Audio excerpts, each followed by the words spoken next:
အခုအချိန်ကနေစပြီးနိုင်ငံကျော်ဟာသလူရှင်တော်များဖြစ်ကြတဲ့ရုပ်ရှင်နဲ့ဘူရီယိုတရုပ်ဆောင်ကျွန်တော်တို့ဆရာဖြစ်တဲ့ဆရာကိုမိုးတိန်နဲ့အတူကိုထဲတို့ကိုလည်းအလုပ်ပရိသတ်ကြီးလက်ခုပ်တန်းများများနဲ့ကြိုးသွလိုက်ပါဤတွင်ဇတ်တော်ပေါင်းလို့အကြောင်းတော်သိပါပြီလားဟာမစထွက်အောင်ရှိသေးတယ်ဇာပေါင်းခိုင်းကိုရတွေအေးဒါမှတိုင်းပြောမယ်ဆိုတာမဟာရန်ကုန်ဂျက်စတင်လက်ထက်တဲကဟုတ်ကဲ့ဆင်ပြင်းလာခဲ့တဲ့အတိုင်းဝိုင်းမှာဟုတ်တယ်ဒါဒီကလူကြီးပေါ့နော်ဟုတ်တယ်ဟုတ်တယ်တန်ဂျက်ဆက်တွေရောဟုတ်ကဲ့ဟုတ်လားဆိုင်ဝိုင်းကြီးရဲ့အပြင်စင်တွေရောမမကျွန်တော်တူလေးကဘာမှသူကိုယ်တိုင်ထပ်ပြီးတော့ဒါတွေထပ်ကွန်မယ်ဒါတွေထပ်ညွှန်မယ်လို့သူရင်ထဲမှာမရှိပါဘူးဟုတ်တယ်ဖေးရဲ့အမွေကိုထိမ့်သိမ်းထားတဲ့ဆက်စတင်ကိုလည်းကျေးဇူးတင်ပါတယ်ဟုတ်ကဲ့ဟုတ်ကဲ့ဒီဆက်ဆိုလည်းဒါဂျက်စတင်လက်ထက်တဲကအတန်ဂျက်ဆက်တွေပဲဟုတ်လားဆက်တွေကအစ်စ်တွေဟုတ်လားဒါ USA အမေရိကန်ပြည်တွေကြီးပဲအော်ဟုတ်ကဲ့ဟုတ်ကဲ့အဲ့ဒါမိုးရဲကအပေါင်တိုင်းကဘာလုံးမှမသိလို့ဒီမိုက်ကအဲ့လိုဖြစ်သွားတာမီးစားတယ်ပါလားဟလားဟုတ်တယ်မသိဘူးအပေါင်တရားများကွန်စာတွေဖြုတ်လဲလိုက်လားလို့သိချင်းဆိုရင်အပေါင်တရားတော့လုံးမလားဒီကအစ်စ်တွေကြီးပဲဘယ်တော့မှလည်းမပေါအောင်လုံးရင်အပြည့်ရောက်နေမှာကဲကောင်းပါဦးဟုတ်ပါပြီမေးရပါခုနကတော့ကိုမိုးတိန်ဆိုသွားတာကိုယ့်ရထားနေဟုတ်ကဲ့ဒီတချင်းမျိုးကဆိုသိနေအိမ်မှာဖွင့်ရင်လည်းဖွင့်သိတဲ့တချင်းဟုတ်တယ်လောကမှာမဆိုသိတဲ့တချင်းရှိတယ်ဆိုသိတဲ့တချင်းရှိတယ်တချင်းဆိုတာတော့ဆိုသိလို့တာရေးထားတာဒီမှာပေါ့တယ်တို့ရဲ့ဘယ်ဟုတ်မလဲဆိုသိနဲ့ဖွင့်သိတဲ့တချင်းကိုတချင်းမျိုးလဲဆိုရင်ဘယ်လောက်ကောင်းလဲဘယ်ရလဲဗါတယ်ရွှေလူကြီးရွှေဖြစ်ရမယ်ပြောင်းနှောင်းပူနှောင်းငွေလူကြီးငွေဖြစ်ရမယ်ကွယ်လူစိတ်ဓာတ်လောကအများဆုံးတကယ်ဟဲ့စိတ်လူကြီးစိတ်ဖြစ်ရမယ်ဟောလေတယ်တို့အိမ်လူကြီးအိမ်ဖြစ်ရမယ်ကွယ်လူစိတ်ဓာတ်လောကအများဆုံးတကယ်ရွှေလူကြီးရွှေဖြစ်ရလဲနေတဲ့အိမ်သားလေးမှာရှေ့ကိုဆက်ရွှေပဲလူကျင်တာတခြားဟာမှမလူကျင်တာဘူးတရောင်းသားဟုတ်ကျွန်တော်ဒီလိုတချင်းမျိုးဆိုဖွင့်ဝင်ဆိုတဲ့နဲ့ဖွင့်နေတယ်တကယ်လို့မဲ့စတူဒီယိုဖွင့်မလားဟိုတချင်းမျိုးဘုံကြီးပါစေတဲ့ရှင်စေအောင်ရွှေလန်းချမ်းသာသည်ဘုံကြီးပါစေတဲ့ရှင်စေအားလုံးရွှေလန်းချမ်းသာသည်အဆူတောင်းရဲ့မေတ္တာတရားတွေပွားများတာအဲ့တချင်းလုံးလေဒိုးလုံးတချင်းမိုက်တယ်လေအဲ့ဒါမဟုတ်ကျွန်တော်ကဆိုတဲ့နဲ့တချင်းဖွင့်တဲ့တချင်းကိုပြောပြတာကောင်းနေတယ်တချင်းကမင်းကိုစိတ်ဝင်စားနေတယ်စိတ်ဝင်စားလို့မရဘူးမဆိုတဲ့နဲ့တချင်းရှိတယ်ရှိလို့လားမဖွင့်တဲ့တချင်းဘယ်တချင်းခင်ဗျားတို့ရက်ွက်ကတရားရုံးရှိရလက်ဖက်ဆိုင်ရမဖွင့်တဲ့တချင်းကိုဖွင့်တာဟာတရားရုံးကလက်ဖက်ဆိုင်မယ်သူကြုံတဲ့တချင်းဖွင့်မှာပေါ့ဟိုတချင်းကိုဖွင့်တာလေဘယ်တချင်းဟိုတချင်းဗါတယ်ဟိုမာရာရှိတောင်းမှန်ပါတယ်ဥမာရာရှိတောင်းမှန်ပါတယ်တရားရုံးရှိမှာဖွင့်တာလုံးဝမဖွင့်သေးဘူးဘာဖြစ်လို့လဲတရားရုံးရှိမှာဖွင့်လို့မရဘူး तू ကသူ့ကိစ္စသူရှင်းမှရမှာလေအော်ဟိုကအမိန့်ချတော့မယ်အခုမှတောင်းတာမရဘူးဒါမစိုးသေးနဲ့မဖွင့်သေးတဲ့ချင်းကျွန်တော်ပြောပြဟုတ်ပါရောက်ပါအဲ့ဒါဆိုလည်းမင်းအိမ်မှာမဖွင့်နေတဲ့တချင်းတွေမဖွင့်နေတယ်နော်ဘယ်တချင်းကိုဖွင့်လို့ကတိကတာဟိုတချင်းချတာဖွင့်တာမကောင်းလေဘယ်တချင်းလဲကြုံရဟာမောဒီပင်နဲ့တလန်ကွာပါဒီစัจ java လာငိမ့်တဲ့၍မျက်ရှိဆုံးကျဲတော်မူလေကောင်းပါတယ်ဓမ္မတေးကိုအဲ့ဒါဖရာသချင်းလေအေးလေမင်းကအယက်သမားအိမ်မှာဖရာသချင်းဖွင့်တော့ဖရာသိခါမကြဘူးလားတော့မင်းအိမ်မှာဖွင့်ရမှာဟိုတချင်းဘယ်တချင်းလဲအယက်ကိုကြိုက်လို့တောက်တဲ့သူအစိပ်ပြောတတ်လို့တောက်တဲ့သူစိတ်ငင်းတဲ့မူမှာအညံ့အညံ့အညံ့နေဆောင်တော့ပြောင်းပြီးသိဆန္ဒကတောင်းပြီးတောက်ပြလိုက်မယ်အယက်များများအညံ့အဲ့ဒါအယက်တချင်းနဲ့အယက်သမားအိမ်မှာအဲ့ဒါမှဝမ်းဆက်တချင်းဖွင့်တာမှားနေတယ်ဟောအဲ့လိုလားဟုတ်တယ်အဲ့ဒါဆိုလေခမရလည်းတခါတည်းမှာထားမယ်ခမရကျွန်တော်အိမ်ကိုရောက်ရင်ကြုံမိမကိုကြည့်ပြီးဟိုတချင်းမစုံနဲ့ဟဲ့မင်းမိမကိုကြည့်ပြီးငါဘာတချင်းဆိုခမရဆိုတဲ့တချင်းလေတောကူလုံးမလမ်းမရရင်တချူနဲ့ခုပြင်မယ်မထားခွဲငါဟာယောက်ျားတယောက်ဖြစ်တယ်ငါယောက်ျားပဲဘာယောက်ျားလဲသူ့တချူကလူစင်လည်းမမီပဲနဲ့မင်းဘယ်သူကကြေညာခိုင်းလို့လဲခမရလည်းမစုံနဲ့အဲ့ဒါဆိုငါလည်းမင်းအိမ်ဘက်ကိုလာရင်မင်းမိမငါ့ကိုတွေ့မှာဟိုတချင်းစောင်းဖွင့်တယ်နော်ဘယ်တချင်းလဲဘာလဲဟိုမေကြော်တော့လေတကြီးပါကွဲညာတော့လေလီတို့သားနေရဲ့မမြင်အောင်ဆောင်းကားရရှောင်းရင်လို့ပဲကားရတကယ်တော့လေမေငါကြီးစားသူများနေညာပြီကွယ်ငါဘာမဖြစ်မင်းမိမအခုချိန်ဒီကြိတ်ပြီးခံစားနေတော့ဟုတ်တယ်ကျုံမိမခမရနဲ့ကွဲလို့ဆိုအခုချိန်ကြီးဝမ်းနဲ့မောက်ကုန်ဖြစ်နေတာငါနဲ့တော့ပက်လက်ကြီးပါဘာတော့ကဝမ်းနဲ့ပက်လက်ပါသရောင်းသားရဲ့နည်းနည်းလေးတော့အမားမခံဘူးမခံဘူးတချင်းခမရလည်းဆိုတော့တကယ်ကောင်းတယ်ရှေ့ကသားငယ်လေးဆက်စလေးဆိုတာလည်းကောင်းတယ်ကျွန်တော်အဲ့လိုတချင်းတွေကိုဆိုချင်တာဆိုလေးအခွင့်ရေးရပြီလေယောဂကြောင့်မဆိုတာဟဲ့ဘာယောဂဖြစ်ရပြန်မလဲမဆိုတတ်တဲ့ယောဂလေမဆိုတတ်ရင်မဆိုတာဘူးလို့မပြောဟိုမှာနောက်မှမင်းတို့ငါတို့ပြီးသွားရင်နောက်မှငါမိမ3ယောက်အလှည့်ရှိသေးတယ်သူမိမ3ယောက်တော့ဖြစ်ရအောင်မယ်ထ ထားပါသူတို့ပိုင်သူတို့အမဟိုပြီးတော့မှ DJ တွေတီးမှာအဲ့ဒါတက်တော့ ငါစော်သုံးပွေအလှည့်ပေးအောင် ကဲပေးပါမှာပေးပါမှာကျွန်တော်ဆိုချင်သေးတယ်ဗျာခင်ဗျားကျွန်တော်ဆိုပြီးကြောက်ကြမဆိုပါဘူးလား အော်ဆိုကျွန်တော်အဲ့လိုဟိုစိုင်းနေလေကျွန်တော်မဆိုတတ်ဘူးဟမ်ကျွန်တော်အတန်လေးကြီးနှခမ်းမောင်းနှခမ်းလျှောက်တဲ့အတန်ဖြစ်နေဟမ်ကျွန်တော်အတန်ကြီးနှခမ်းမောင်းနှခမ်းလျှောက်တဲ့အတန် ငါဟိုနေဆက်စတင်းကိုငါမှားခိုင်းပေးမယ်လေမန္တလေးကိုလေ ပါလေ ဒေတို့အတန်နဲ့ကြိုက်တဲ့ကြီးမောင်လေးထုတ်ပေးပါ အလုံးလေးတွေလုပ်ပြီနော်20တလုံးမကောက်လုပ်ပြီအခုမှတော့နောက်တော့နောက် music wine နဲ့လည်းကျွန်တော်မရဘူး ဟာတို့ဟိုနောက်တိုင်းဝဲလို့ပါ12ကြီးတော့ပါတယ်လေ မရဘူးကျွန်တော်အစင်ပြောင်ခင်ဗျားကူညီပေး ဘယ်လိုပြရ ကျွန်တော်အစင်ပြောင်ခင်ဗျားကျွန်တော်ဗဇက်နဲ့လုပ်ပေး အေးတရောင်းသားထုံးနေပေါက်နေတယ်မသားရဲ့ ဘာလဲ ဟဲ့ဟိုရှားတယ်မှာအနာတွေဖြစ်နေတယ်လေဗဇက်နဲ့လို့အဆင်ပြေမလား အဲ့ဒါဘာဒီခင်ဗျားတွေးနေတာလေကျွန်တော်ပြောတာကျွန်တော်တချင်းဆိုမယ်ခင်ဗျားကျွန်တော်ဗဇက်နဲ့စိုက်ဆိုဖုန်းတန်လေးလုပ်ပေး อ๋อအတန်နဲ့လုပ်ပြ စိုက်ဆိုဖုန်းတန်လေး ဗဇက်ကလေးနဲ့ ဗဇက်နဲ့ အတန်ဖြစ်အောင် အတန်ဖြစ်ရ ရလို့ ကျွန်တော်ကဆိုမှာအဖြူရောင်ချဲပန်းလေးရဲ့လမ်းခူခွေးပေးပါခင်ဗျားဒီမှာစိုက်ဆိုဖုန်းတန်ဂေါဂေါဂေါ လောဂေါဂေါဂေါ လောနဲ့ခေါ်နဲ့မတူလိုက် မတူဘူး အဘီလော အခုကျွန်တော်ဒွမ်းဆရာရဲ့ကျွန်တော်ဘီလေးတော့လိုက်ပေးပါနော်ကိုနော်အခုဘီတီလား ပြည့်သေးလား ဘီမသိကျွန်တော်ဘကိုးရောင်ပြမယ်သား အာမင်းအင်းတကော်တင်ရှိတယ်တရောင်းစားရဲ့ စမအေးပါစမခင်ဗျားကျွန်တော်ဟိုကဘီလေးလိုက်ခိုင်းတာမှတ်မိတယ်နော် မှတ်မိတယ် ကျွန်တော်ဆိုမယ်အခုကျွန်တော်ဘီလေးကျွန်တော်နောက်ကပဲနော်ဆိုမယ်နော်အဖြူရောင်ချေပန်းလေးရဲ့လမ်းကိုဝေးပေးပါလို့လေ ဘာလို့ ဂေါဂေါဂေါ အေးမင်းနေတာမင်းတို့တချင်းကြတော့ငါသိပြီးတော့မကျွမ်းကျင်ဘူးတရောင်းစားရဲ့ ဟိုမှာဘီလေးတော့လိုက်ပေးနေတာ အေးဘာလဲဘာလဲ ကျွန်တော်ကအဖြူရောင်ချေပန်းလေးရဲ့လမ်းကိုဝေးပေးပါဆိုကိုကဂေါဂေါဂေါ ရောင်ချပန်းလေးလမ်းကိုပင်ပေးပါကိုအဲ့လို ဟုတ်တယ် ရလို့ငါတေချာတင်မရမှာ ဟာ အသက်ကကြောအသက်ကကြီးပြီလေ ဟုတ်လားဘယ်လောက်ကြီးပြီလဲ 94နေရှိပြီမตายရဲ့ 94 မေးနော် ဟောအဲ့ဒါပြန်ဆိုမယ်နော် နော် ဖြူရောင်ချေပန်းလေးရဲ့လမ်းကိုဝေးပေးပါကိုမြင်ချင်းပဲချတာပါချလုံးလို့ပေါ်စပယ်ပွင့်လို့ဖြူစင်သူလေးရဲ့အကောရဲပဲခေါ်နေတာပဲအကိုကလည်းဗျာစာသားပြောင်းရင်တီးလုံးပြောင်းမယ်လေမဟုတ်တော့ဂေါဂေါမဟုတ်တော့ ဘာလဲ ကျွန်တော်ကအဖြူရောင်ချေပန်းလေးရဲ့လမ်းကိုပြောပါဆိုဂေါဂေါမှန်တယ်မြင်ချင်းပဲ ဘယ်လို အဖြူရောင် နားလည်းလည်းတင်းငါပဖျက်ရလိုက်အောင်မယ် ခမရလည်းဗျာ တော့ဝဲတိုင်းတော့ဖြစ်နေပါလေဆိုမှမင်းပြောချင်တယ်ရှောက်ပြောပြီးတော့ သေချာနားထောင် အာ သေချာမှတ်ထပ်မပြောတော့ဘူးအဖြူရောင်ချေပန်းလေးရဲ့လမ်းခိုးဝင်ပေးပါ ငါပြောရမှာ ဂေါဂေါဂေါ နောက်ပြော မြင်ချင်းပဲချစ်တာပါ ကို မဟုတ်ဘူးလို့ အော်အဲ့ဒါမပါသေး မ ဘူး ပါသေးဘူးမြင်ချင်းပဲချစ်တာပါချစ်လုံးလို့ပေါ့စပယ်ပွင့်လို့ဖြူစင်သူလေးရာ ကို မဟုတ်ဘူးလို့ ဟမ် စပယ်ပွင့်လို့ဖြူစင်သူလေးရာခမရကလက်တီတောင်းစာသားပြောင်းရင်တီးလုံးပြောင်း ဆိုပြီးတော့အာမပေးနဲ့ဒီကမရလို့ဇဝေဇဝါဖြစ်နေတဲ့ကြားကြခင်ဗျားတို့အမြောက်ထိုးပင်းကုန်တယ်ငါလောက်ကြည့်မယ် လောက်ကြည့် အဖြူရောင်ချပန်းလေးလမ်းပြဝင်ပေးပါတန် ဟုတ်တယ် ဒီနေ့လက်တီတောင်းပြီးတော့လို့အဲ့ဒါဆိုရ ရပြီနော် ရ ဆိုမယ် ဟမ် ဖြူရောင်ချေပန်းလေးရဲ့လမ်းခိုးဝင်ပေးပါ မြင်ချင်းပဲချစ်တာပါချစ်လုံးလို့ပေါ့စပယ်ပွင့်လို့ဖြူစင်သူလေးရဲ့ လက်တီတောင်း ဘာဒီယာမတရားစပယ်လက်တီတော့ပြောစရာမလိုပါကျွန်တော်ဟာလေးချင်တာသူစစ်မ လက်တီတောင်း စာသားပြောင်းရင်တီးလုံးပြောင်းမယ်လို့ခမရအကြုံမှားထားတာလေ မင်းကတော့တင်ထားတာနှစ်ခုလည်းတင်ထားတာလေဘောနဲ့လက်တီတောင်းတာပဲတင်ထားတာလေ ဟုတ်တယ်ကျွန်တော်မှားတာတောင်းမှန်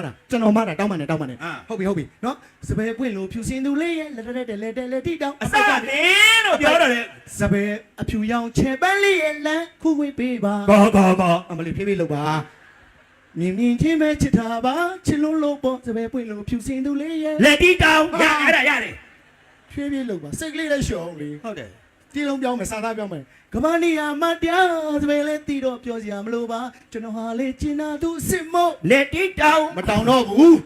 ကျင်နာသူအစ်စ်နဲ့တွေ့မှလက်တီကမတောင်းရတော့ဘူး အော်အရေးတဲ့ကျင်နာသူအစ်စ်နဲ့ကြမှာတောင်းသေးတယ်ကျွန်တော်ဟာလေကျင်နာသူစစ်မို့ဂရက်စာသားပြောရင်တီးလို့ ကျွန်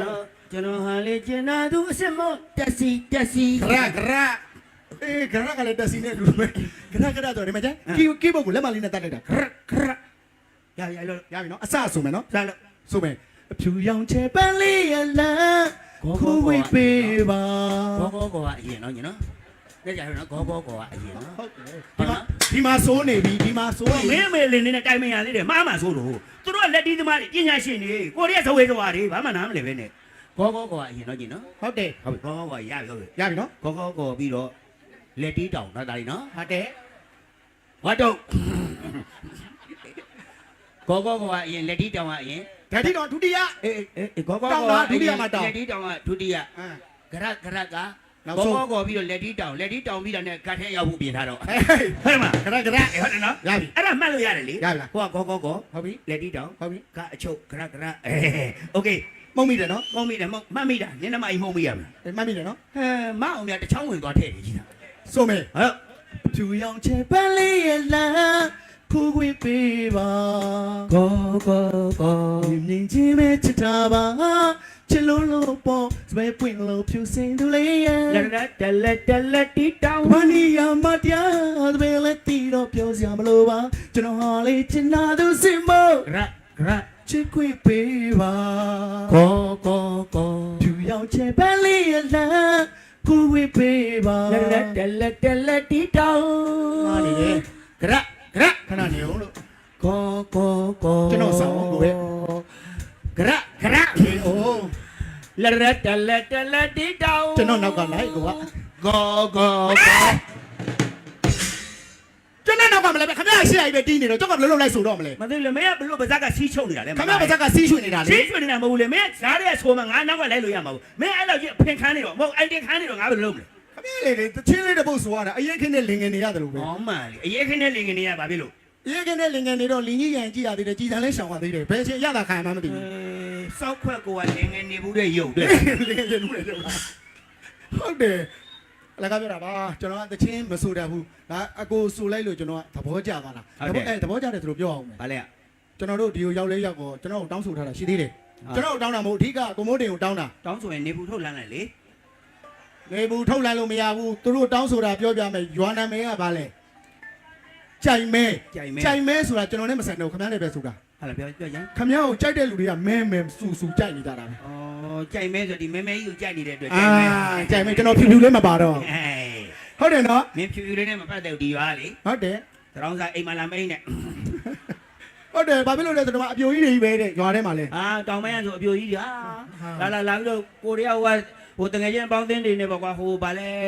မလေးဇော်အမောင်တို့အိမ်မှာ ဟုတ်တယ် ဇော်ဝဲနိုင် ခေါင်းဝင်းနိုင် ဇော်ဝဲနိုင်အိမ်မှာသွားပြီးတော့ဖိတ်တော့သွားတာဗော လက်ဖက်သွားတောက်ကြတာ လက်ဖိတ်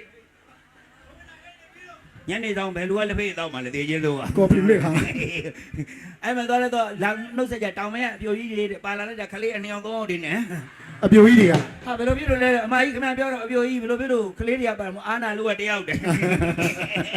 မတိလိုက်တာတယောက်တည်း ဒီလိုက်တရားတယောက်မပြောချင်တာတယောက်အပြိုကြီးတွေဆိုခလေးတွေကိုများတပြုံတူရိုးကြီးနဲ့ရောက်သွားတယ် အဲ့တော့တို့တွေကကိုမိုးတင်ကိုတန်းသဘောကြတာ ဟုတ်တယ် ဒါသဘောကြတာဘာကိုကြိုက်လဲဆိုရင်တဲ့ကိုရေတို့တဲ့ဟိုးရင်တော့ဆိုရင်တဲ့ကိုဖိတ်မဖြစ်ခင်တော့လူရှင်တော်စတားတို့လူရှင်တော်ဖလားတို့မှာကျွန်တော်တို့ကျမတို့ကကြည်ဘူးတယ်တဲ့အဲ့ဒီအချိန်မှာကိုမိုးတင်ရလေတဲ့ခွန်းတော့ဆိုရင်အရန်ကောင်းတာတဲ့သူများခွန်းတော့ဆိုရင်တခြားလူရှင်တော်တွေဆိုတာနဲ့မတူဘူးနှချောစိတ်အောင်အရတာရှိတာတဲ့ကိုရေတို့ရဲ့တဲ့ဖြစ်နိုင်ဒီညာပွဲမှာရတဲ့အချိန်လေးမှာကိုမိုးတင်ကိုခွန်းတော့တပုတ်တော့ဆိုပေးပါတဲ့အဲလူငယ်တွေကတောင်းထားတာဗျာဟုတ်တယ်နော် တောင်းတဲ့လူတော့ကျေးဇူးတင်ပါတယ်ဘုံမသိဘာမသိနဲ့အချိန်မဟုတ်အခါမဟုတ်ခိုင်းတဲ့တဲတို့ကတော့စောက်သုံးမကြမှအခုမှပဲကျွန်တော်နားလည်မိပါ ဘာဖြစ်လို့တော့ ဒီအချိန်ခွန်းတော့ဆိုမှတော့မင်းအမေလင်နေအကုန်ထပြန်ကုန်မှာပေါ့ဟမ်ပြင်းကြကြီးကွယ် အဲ့ဒါဆူလေးယူလောက်ဆူလေးယူလောက် ကြာနေကန်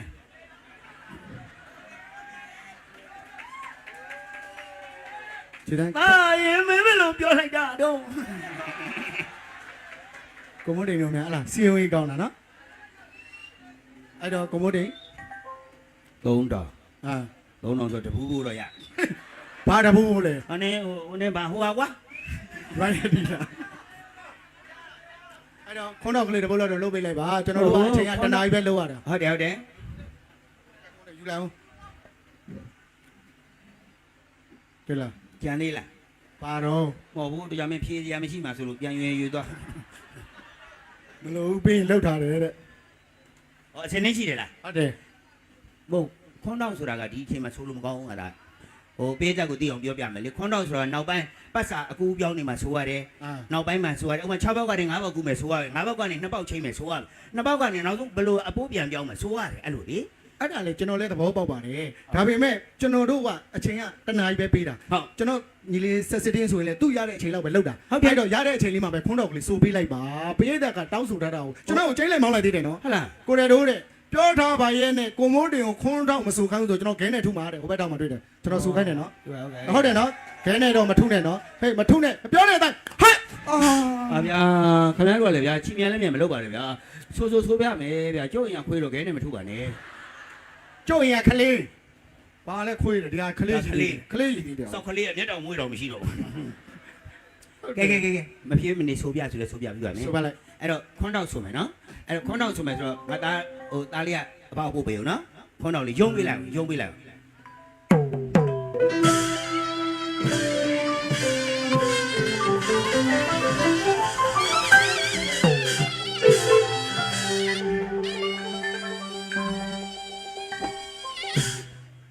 စပယ်လေးယုံစပယ်လေးယုံမလေးခင်မပန်းထိုက်တယ်ကွယ်ပန်းပြတ်ခိုက်ကြအဲ့ပါဦးလားခွန်းတော့ဆိုတာလေဟာငါဆိုရမှာဆိုဟုတ်တယ်လေအကိုအဆူခိုင်းတာလေငါချိုးနေတယ်လေအော်အကိုအဆူခိုင်းနေဆိုတာကိုမိုးတိန်ဆိုတာအရင်တော့လို့စိုင်းနောက်ထားတာမဟုတ်တော့ဘူး TV ဖန်သားပြင်မှာပိတ်ကားပြင်မှာမြင်နေရတာမြင်နေရတဲ့မိုးတိန်ကိုငါတို့ကအာကိုတကြီးနဲ့အပြင်မှာအရှင်လက်လက်တွေ့တာတွေ့တော့ကိုဆိုခိုင်းတာဟာမိုးတိန်တို့ကွာသူများဆိုတဲ့ခွန်းတော့ပဲဆိုတယ်လို့ထင်မှာဆိုလို့ဗျာအော်အလှလေးဟုတ်တယ်အလှလည်းဆိုပေးမယ်အသိလည်းဆိုပေးမယ်မမ်းမြလည်းလုပ်ပေးမယ်နော်တထောင်နဲ့ဒီညတော့ငါ့ကိုသေအောင်သတ်မလားမသိဘူးဟမ်တထောင်နဲ့ကြိုက်တဲ့ထောင်ရွေးတဲ့ပြောစမ်းအဲ့တော့ကိုမိုးတင်ကိုသူများဆိုတဲ့ခွန်းတော့ပဲလို့အထင်သေးမှဆိုလို့ကျွန်တော်ကပြောပြတာ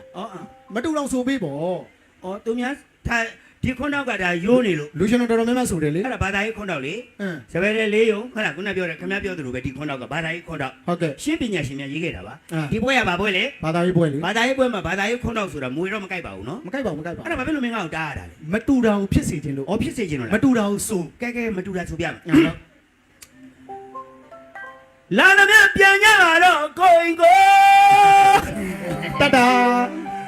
ဒီချိန်ပြန်လို့ရှိရင်တချီလောက်မိသေးတယ်ပြန်ဘာတချီလဲဟိုတပိုင်းလောက်မိသေးတယ်ဟိုနဲ့ဗာလဲဟိုဟာကိုရီးယားကကိုရီးယားကမကြည့်ဘာကမှမကြည့်ဒီကိုလာပြီးတော့အားပေးတာမတူတာဆိုတာအဲ့ဒါမှပညာပေးလဲပါမယ်ရည်စရာလဲဖြစ်ရမယ်အဲ့လိုဆိုခိုင်းတာအဲ့လိုနားတော့မြင်တာလားစောစီးပြန်ခိုင်းတာမဟုတ်ဘူးကောင်းပါပြီဗျာသားလေးဦးလေးပြန်ယုံပြပါအောင်ကွာနော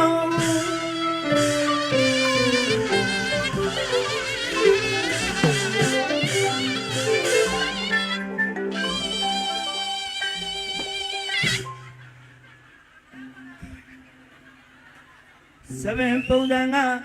ကျွန်တော်ဟိဝေးရကိုဆောင်နဲ့မရင်းကျင်လိုက်တော့လားလေကိုဆောင်နဲ့မရင်းကျင်ရမလားဘာဖြစ်တာမရလဲခမရစပင်ပုံစံဟိဝေးရဆိုသဘောကျပြီးထားရည်တာဟာဒုက္ခပဲဘာဖြစ်လို့အဲ့လိုပြရလဲကြီးရတာပေါ့ခမရလည်းဒီကေဟိဝေးရကိမမဟုတ်တာဟာကေဒီကေကိုပါဠိပတ်သားနဲ့ဝိဂျိုသွင်းပြီးခေါ်ရတဲ့ကေဒုက္ခပဲငါမှဘုန်းကြီးเจ้าမတက်ဘူးလားကွာအဲ့ဒါကျွန်တော်ပြောပြမယ်ဒီကေကိုစန္ဒာလောမာကေလို့ခေါ်တာအထိပ္ပယ်စန္ဒာဆိုတာလဗမာလိုပြန်တော့လစန္ဒာဆိုတာလလောမာဆိုတော့ဗမာလိုပြန်တော့အမွေလနဲ့မွေးနဲ့ပေါင်းတော့လက်မွေ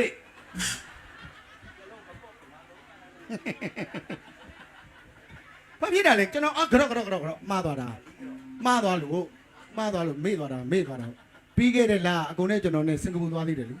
အဲ့မှာညတာမလားအဲ့တော့သွားငါလာပိုင်းကလေခမရလည်းမေ့တတ်တယ်အေးဟုတ်တယ်စင်ကာပူက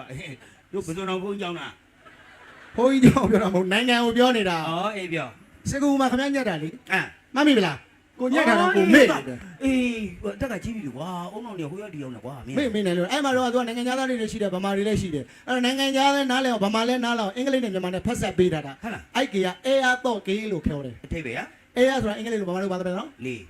တော့ဆိုတာမြန်မာလိုအင်္ဂလိပ်လိုဘာသာပဲနော်ကီလေကီတော့လီကီဒါပဲပေါ့စပင်ပုံစံကလေကီပုံစံမဟုတ်သေးဘူးတရောင်းသားရဲ့ခင်ဗျားဆိုတဲ့အတိုင်းဟိဝင်ရမယ်ထားလိုက်ပါတော့ဗျာစပင်ပုံစံကကျွန်တော်ဟိဝေးရ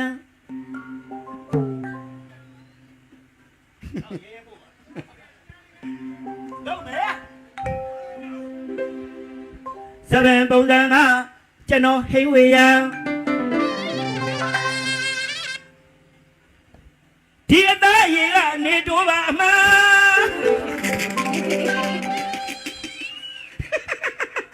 ကိုစောင်းနဲ့မူးပြီးတော့နောက်တစ်ကြောင်းပြန်လာတာဒီကောင်းရှိဘူး ကိုစောင်းကမူးပဲနောက်တောင်းပြောင်းမှာဒီအသားရနေတူ အေးဒီမှာ ခင်ဗျာအသားရနေတူနဲ့တူတာမဟုတ်ဘူး လူနဲ့တူတာ ဟိုတော့ဗီဒီယိုလောကမှာနာမည်ကြီးတဲ့မင်းသားဗျာကျွန်တော်မေ့နေလို့အော်တိပြီဟမ်ကျင်ဝက် ကျင်ဝဲအသားဟာ ဟိုမင်းသား ဘယ်မင်းသား နောက်တလန်းလန်းလဲဆန်း နောက်တလန်းဆုပ်လိုက်စမ်း အဲ့ဒါဆိုရင်နေဆန်း နေဆန်း ရှစ်တလန်းလန်းလိုက်ဆန်း ရှေ့တလန်းလန်းလိုက်စမ်း မိုင်း ဖြည့်ချင်းစိုး ဟိုတဲ့ကြုံကြမှာဆိုလို့ ခါကျပြောစရာရှာလို့မိုင်းနေရ အဲ့ဒါ ဘာ ပါ လဲ ပဲ ကြီးလည်းမကြီးရပါနဲ့ဘာခါအောင်ပဲတဲ့ ရတယ်ပါစေခြင်းနဲ့အောင်စေတနာနဲ့လည်းပြောရတယ် အေးတော့ဥစားနေဖန်းခါမှာနေမဲ့မိုင်းကြောင်းနေပြောတာငါပြောလို့လား အတူတူပဲလေဘာပဲပြောခင်ဗျားပဲဘာလို့လို့အတူတူဆို မတူပါဘူးမိုင်းကြောင်းနေလိုက်ပြောတယ် မိုင်းဆိုတာကျွန်တော်က minus ကိုပြောတာ ဩအေးမသိဘူးအင်္ဂလိပ်လိုကြတော့ငါမတတ်ဘူးကငါဗမာလိုပဲမှတ်တာ နေတူ ဒီသားရင်ကနေတိုးပါမ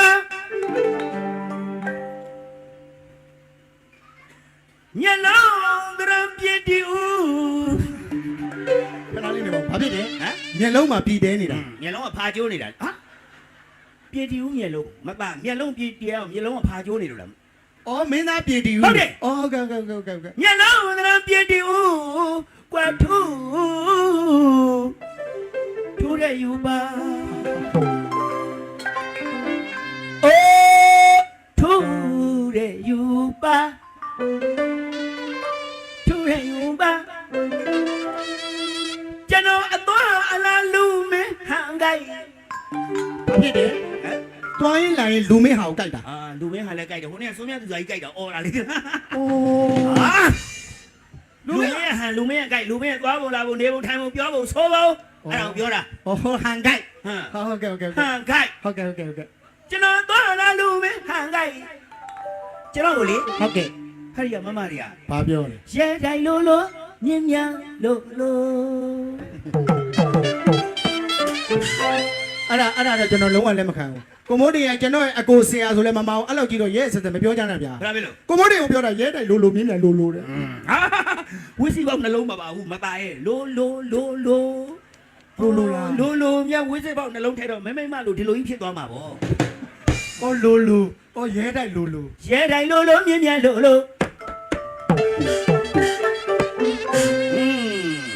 အောင်ရဲလေးလို့ ညသွားပြီ ညာသွားပြီလို့ငါများနေကွာပိုင်တကွန်လို့သူတို့တက်ပြီးကျွန်တော်မူလို့တမျိုးသားဗျာကျွန်တော်ကကိုရီးယားကလာတဲ့အဖိုးမင်းသားအခုကျုံဖြိုးဟာဒီစပင်လေးကိုအနီအောင်လေးနဲ့ဆိုးလိုက်ရင်ကျွန်တော်ဖုံးနဲ့ဓာတ်ပုံရိုက်နေတဲ့ကောင်မလေးကတသားကိုလေဂျီဟိုနဲ့တူပါတဲ့ဗျို့အဲ့ဒါစောက်ရှက်မရှိလို့ဆိုတာပါဗျို့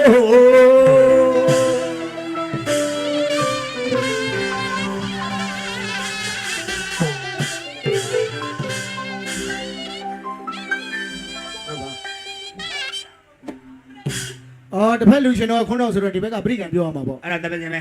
လာသမျှသဟာဆိုရင်မာကြပါစီလို့တလုံးမှမပါပဲခွန်းတော့ကိုအရှုံးဖောက်ပြီးတီဆိုသွားတာဟောဒီဘက်ကအဖေအများကြီးနဲ့မွေးထားတဲ့မိုးတိမ်လာဗျာ ဟုတ်ကဲ့ဗျာကျွန်တော်အမေဝါဒနာကိုကြီးတာတဲ့ ဟုတ်လား မုံမင်းဒီတဲ့ရိုင်းနေစကားမရှိတော့ဘူးလား မဟုတ်လေကျွန်တော်ဗာရိုင်းလို့လေအကိုဆိုတဲ့စာသားလေကိုယ့်ကိုနားထောင်လေကိုမြင်းမြတ်တရောဟိန်းယွမ်တရောပြေတီဦးတရောနေတူတရောဒီကြားတဲ့ဗမာမင်းသားကုံသွားတော့ဟိုဘက်ကကိုရီးယားမင်းသားတောင်ပါသေးဒီလောက်မင်းသားပေါင်းစုံနဲ့တူတော့အဖေအများကြီးနဲ့မွေးထားတဲ့မိုးတိမ်လာဗျာ ဩဘုန်းကြီးပါစီတက်ရှိပါစေတာရု ဟုတ်ကဲ့ မန္တဖန်လမ်းမှာဆိုင်ကတိုက်လို့သေးတယ်ဆိုတဲ့သတင်းတော့မကြားပါရစေနဲ့နော် ခင်ဗျကျွန်တော်မြတ်တာဖို့တာလားကျင်းနေတာ ချိန်တက်နေတာတရောင်းသား ဘာမှမလို့တော့ မင်းနေအောင်ငါမေးဦးမယ် မေးလေ ဒီညမင်းညကြီးဘယ်လောက်ရ နှစ်သိန်းရတယ်လေ 2သိန်းရ ဟုတ်တယ် ဟုတ်တယ်နော် ဟမ် အဲ့ပတ်စံ2သိန်းကိုမင်းမိမအောင်မင်းပြန်ပေးတာလားမင်းအမေကိုမင်းပြန်ကြော့တာ ကိုမိမပဲကိုပြန်ပေးတာပေါ့ဟာ အေးလေကိုလှုပ်စာကိုမိမကိုပေးပြီးအိမ်ကအမေကိုဘာကြောင့်ဖားတန်းအောင်ပို့ချင်ရတာ ဟုတ်တာ အော်ဟုတ်သားအဲ့လိုဖြစ်သွားတာပဲ မလုပ်အောင်လေအဲ့လို အော်ဟုတ်ကဲ့ဟုတ်ကဲ့ကို ဘယ် ကတော့ လို က လူရှင် တော့ တော်တွေပြောလဲဆိုလို့သိပြောတာ ဟုတ်ကတော့ကတော့ ကျွန်တော်တို့ကလူရှင်တော်တွေဟာလူရှင်တော်ပဲရလာလေဟာလူရှင်တော်ဆိုတော့မိမ့်မရွှေရလာတာဆိုအမေကမိမ့်မရွှေမဖြစ်သွားဘူး ဖြစ်သွားတာပေါ့ နောက်တစ်ယောက်ကထပ်လိုက်တယ်ဟာလူရှင်တော်မပြောပါနဲ့ငါတို့ကလူပြက်တွေကွာလူပြက်ဘယ်လူကမွေးတာဟာလူပြက်မိမ့်မရွှေမိမ့်မပြက်ကမွေးတာပေါ့မအေးကမိမ့်မပြက်မဖြစ်သွားဘူး ဖြစ်သွားတာပေါ့ အဲ့တော့ကိုလှုပ်စားလေတပြားမှမစားရပဲနဲ့အိမ်ကအမေကိုမိမ့်မရွှေနေရမိမ့်မပြက်နေအောင်မပို့ပါနဲ့ အော်ကျွန်တော်မှကတော့ကိုကတော့ ဖရာတရားတန်ခါမိဘဆရာသမားအနန္တောနန္ဒ၅ပါးဂိုင်လွတ်အောင်ပြက်ပါလို့တို့ဆရာကြီးကမတင်ခဲ့ဘူးလား တင်ခဲ့တာပေါ့ ဟုတ်တယ်နော် ဟုတ်တယ် မလုပ်ရဘူး ဟာ ဟာမအေးမေးမမသိဖေးမေးမမသိတဲ့ခက်ကဒီခက်အမှန်တိုင်းပြောမယ်ခက်ကတိုးတက်တာလားပြောင်းလဲတာလားပြည့်စည်တာလားတော့မပြောတတ်ဘူးဖေးမမသိတော့ဘူးဒီခက် အမေမလည်းမသိတော့ဘူးမိဘမှဆရာသမားဝမ်းအကြီးကမှယဟန်တန်ကမှမသိတာဒီခက် နည်းနည်း အဲ့တော့တိုးတက်လေပြောမလား အာဘယ်လိုလုပ်တိုးတက်တယ်ပြောလို့ရ ပြောင်းလဲတယ်လို့ပြောမလားဆုံးယုတ်တယ်လို့ပြောမလား ဟုတ်တယ် အများကြီးမပြောဘူးနော်မိဘမသိတဲ့အဲမှာကျွန်တော်သားပါ ဟုတ်လား ကျွန်တော်သားအောင်မောင်း နာမည်အောင်မောင်းနဲ့ ပြောပါဦး ဟုတ်လားကိုရန်ကိုစာအုပ်မပါဘဲနဲ့ကြောင်းတက်တာကျွန်တော်သား စာအုပ်မှာပါပဲကြောင်းတက် စာမွေးဖြေကန်ဒီကြတော့ငါသားစာအုပ်တွေပဲရောက်သွားလဲဆိုဘယ်မှာကြံငယ်မှမသိဘူးတဲ့ ဟဲတော်ရည်တာ အဲ့တော့10တန်းလဲရောက်သွားတယ်ဘယ်လိုရောက်သွားလဲမသိ10တန်းတော့ရောက်သွား ကို တယ် ရအောင်ပါတယ် 10တန်းလဲရောက်ကိုနှစ်ဝက်လောက်လဲကြာလဲကြောကြောင်းထုတ်တယ်တဲ့ ဘာဖြစ်လို့ထုတ်တာ ပညာရေးအဲ့လိုလုပ်လို့ရမလား ဒါပေါ့ ဟုတ်တယ်မလား ဟုတ်တယ် ကျုပ်ကိုယ်တိုင်သွားတယ်ကြောင်းမဟုတ်ဘူးလို့ကျုပ်သားကိုဘာဖြစ်လို့ကြောင်းထုတ်တာလဲအပြစ်ကိုပြောပါဆိုဟာအပြစ်ကဘယ်တော့မှလုပ်တာလဲမဟုတ် ဘာအပြစ်မလို့တော့ အတမ်းပိုင်ဆီယာမကိုရည်သားစကားပြောတာ ဟာတော်ဆိုးတယ်ကောင်ပဲ တွေ့လားအမငန်းကြီးရထောက်ခံတယ်တွေ့လားကောင်းတယ်တွေ့လား တော်ဆိုးတယ်သားသမီးကျန်း တော်ဆိုးတယ် အေး အခုဘယ်လောက်အေးချမ်းလဲ အေးစေးစေးပဲ ဘယ်လောက်ညင်ဝန်းပြပြထားလဲ ငိမ့်နေ ဟမ်ညင်နေနော် ဟုတ်တယ် အေးချမ်း ဟုတ်တယ် ဆူတဲ့ညံတဲ့လူတွေ့လား တယောက်မှမတွေ့ဘူး မူဗီရမ်းတဲ့လူတွေ့လား ငင်းကိုမမြင်တာ ဟိုမှတော့5 6ယောက်လဲနေတာတွေ့ခဲ့တယ် ကစင်းရိုးပေါ်မှာကောင်းပြော တာ တာ ဘေးမှာတာဘေးမှာ အာ အဲ့တော့ဟုတ်တယ်နော်ဘလောက်ပဲညင်မှာကျွန်တော်သားအောင်မောင်းတာဒီနေရာကိုရောက်လာခဲ့ဒီပွဲမျိုးမှာကျွန်တော်သားရှိကြည့်ခင်ဗျားတို့အဲ့လိုညင်စိမ့်မနေအောင်ရှာမှာ ဘလို့ရှာ လူရှင်တော်ဘာပြောဆက်စတင်ဘာတီတီဘသူဘာဆိုးဆိုး အာ तू က तू ထင်ရ तू ကွယ်ရနေဟဲ့အဲ့လူလဲပေါ့လက်ကြည့်လိုက်သူ့ဘက်ကိုလက်ကြည့်တာနဲ့ သူမဟုတ်ဘူးပေါ့ तू မလုပ်ဘူးပေါ့ အေးလေး အဲ့ဒါတစ်ခါပဲရမယ် ဒါပေါ့ အားနာရင်နှစ်ခါရမှာပေါ့ อืม သုံးခါလဲမြောက်ကိုလက်ညှိုးလက်ထုတ်ပြသရောင်းစားရဲစခန်းပါတော့ ဖန်ခံအောင် ဖန်ခါပြီလေ อืม ဖန်လဲဖန်အောင်မနေ့လဲကြောက်စခန်းမှုကလှမ်းပုံးဆိုကိုမိုးဒိန်းနဲ့ခမသားရဲစခန်းရောက်နေတယ်လိုက်လာခဲ့ဟာသွားပြီကွာ မိဘလိုက်ရပြီပေါ့ ရဲစခန်းရောက်သွားပြီလေရဲစခန်းသွားပြီဆိုတော့ဘသူကအိုးစီပုံပုံနဲ့သွားမလဲ ရမလဲ မျက်နှာမငယ်ငယ်အောင်ရဲရိုက်ပြီးသွားတာ ဟာ ဟာလားရှိတာလေးတွေအကုန်ချွတ်ပြီးတော့နော် ဟောတာတွေလည်းချုပ်ထားပြီ မဟုတ်ဘူးလေလမ်း ဓမြ လမ်းမတမာသူတွေနဲ့တွေ့မှာဆိုရဲစခန်းလဲရောက်လဲရောက်ဟိုလဲရောက်လဲစခန်းကစဝင်တာနဲ့ခင်ဗျားတို့ဘာလဲခင်ဗျားတို့နားလေဘူးလားစခန်းမူဟာတွေ့ချင်းဟောက်တာနော် အမှန်ခံ အဲ့တော့ကိုကဘယ်လိုလာမလဲဆရာရဲ့ကျွန်တော်ဘာလုပ်ပေးရမလဲကဲကြည်တွေ့ချင်းစခန်းမူဆရာခေါ်ပေးရ อืม သူသင်ပေးတဲ့ပညာလဲတခုမှကျွန်တော်တို့မတတ်ပါ อืม ဘူးတွေ့ချင်းဆရာခေါ်ရတာ သားသမီးကြောင့်လေ သားသမီးမလိမ္မာတော့ ဟုတ်တယ် ခဏနားလေဘူးလားခဏမိဘဖြစ်ပြီသူသင်ချောင်းမကိုရှိဘူးလား ကို ဘာ ပါ ဟုတ်ကဲ့ပါဆရာရဲ့ကျွန်တော်ဘာပြောပြရမလဲဖခင်တာသမီးမကောင်းရင်မိဘကောင်းတယ်တပည့်မကောင်းရင်ဆရာကောင်းကျေးကြုံမကောင်းရင်တခင်ကောင်းပြတယ်ကျေးရလူမကောင်းရင်ကျေးရမအောက်ထုတ်တယ်လူကြီးကောင်းခိုင်းနားလေဘူးလား ဟာကိုပါစုခံရတာ ကိုပါရောစုလားဟုတ်ကဲ့ပါဆရာရဲ့ကျွန်တော်ဘာလုပ်ပေးရမလဲဆိုတော့အလာဘာတလာဘာဘာညာပြောပြပြီးတော့ဗောလေပြန်ခေါ်လာအိမ်လေးရောငါသားရဲ့ဘာဖြစ်လို့သွားပြီးတော့လောက်ရတာ